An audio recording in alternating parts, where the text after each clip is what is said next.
Hey y'all, Gary Humble here with Tennessee Stands. Hey, for many of you, grassroots organizations across the state have been talking about the need for state sovereignty, the idea of states' rights, the idea of federalism, the fact that we're a republic. Why? Why are we so concerned about this issue?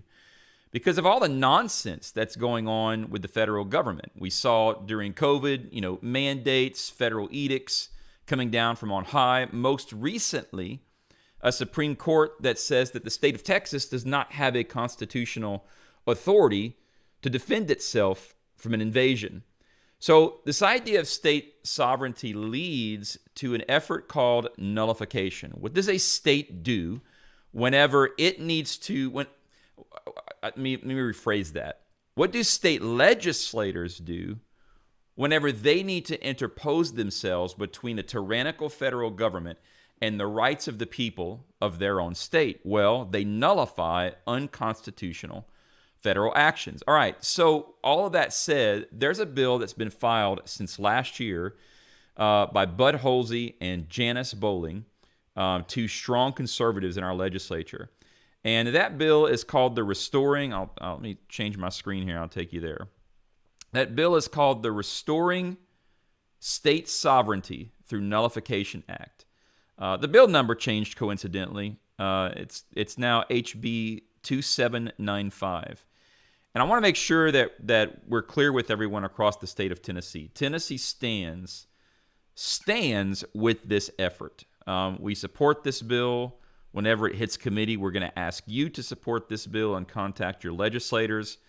It's a great bill, and it does some really simple things, which I'll take you to in just a moment. Essentially, though, it's declaring the right of the state of Tennessee. It's declaring the authority of a state legislature to firmly stand on our own Constitution, to understand the nature of state sovereignty in our republic, and nullify unconstitutional federal actions, whether they be from an executive order, perhaps even an act of Congress, and especially these court orders, which the court neither has will nor force.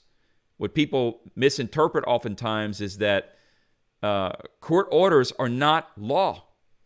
And especially when a court order comes down that flies in the face of what reasonable people understand to be constitutional protections, we should ignore those unconstitutional edicts, and state legislatures should nullify those actions to protect the sovereignty and the rights in their own state. Let's go back to this bill. Some things that the Sovereignty Through Nullification Act does, and I'll go down here to page 9, I believe it is. There are, in section 9 of the bill, page 9, there are several ways that unconstitutional federal edicts can be nullified. One is that the governor, by his own executive authority, can nullify an executive order for the functions of his own executive departments. In other words, if the federal government mandates that the Department of Health must do some weird thing, the Department of Health reports, the Commissioner of Health reports to the governor. The governor may, within his own executive authority, require that part of his administration does not follow unconstitutional regulations. Any member of the General Assembly may introduce a bill of nullification, and we're going to come back to that in just a minute.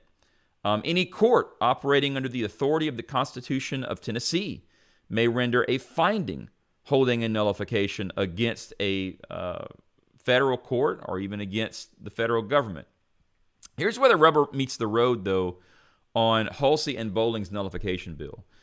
There are two ways in which the people of Tennessee can engage in this legislative process. For one, I love number 4 right here.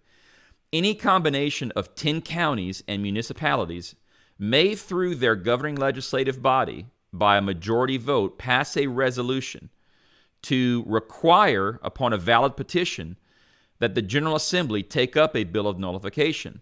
So the first thing to really point out here is that this bill makes room for counties themselves, by our municipalities, by a majority vote of that local legislative body. And if we can get 10 or more to do that, then that petition, then a valid petition, requires the General Assembly to take action to look at a bill of nullification, not go through committee process, not think about it, not consider it, but requires them to take action. But here's another way that people have a voice in this process. It allows for a petition of registered voters within the state of Tennessee from multiple counties. And any valid petition by 2,000 or more voters, again, will require the General Assembly to take up this bill of nullification. Why are these two avenues important? Well, because we know oftentimes our legislature sometimes doesn't. I said oftentimes and sometimes. It's both. Doesn't take action whenever the federal government is encroaching upon our liberties here in the state of Tennessee. And so this is a function by which the people can enforce such an action. Our local legislative bodies can require the enforcement of such an action. This is right and appropriate. Article 1, Section 23 of the Constitution of the state of Tennessee gives citizens of the state the duty, responsibility, and authority to do what? Instruct our representatives. This is part of how we instruct our representatives on the appropriate measures to take to defend our liberties here in the state. So there's one more thing I want to say about this bill of nullification before I move on to the fake one that I need to make sure you know about, because this is what RINOs do in Tennessee, and it's important for you to note. But another really important thing about this bill of nullification, you got to catch this. If you don't catch nothing else, catch this part right here. A bill of nullification would not go through a committee process. It would go straight to the floor. Now, two things on that. The Constitution does not require our legislature to go through committees, does not require a committee process to hear bills. The only thing the Constitution requires is a roll call vote on the floor to pass a measure, a piece of legislation. That's what's required. The committee process comes out of the right of each chamber to promulgate its own rules. So in this particular case, they're going to promulgate a rule for a bill of nullification that takes that bill straight to the floor. And that's part one. Part two is that you bypass the god-awful committee process that what we all know is used oftentimes to kill good pieces of legislation, especially in the House, where they kill it on voice votes.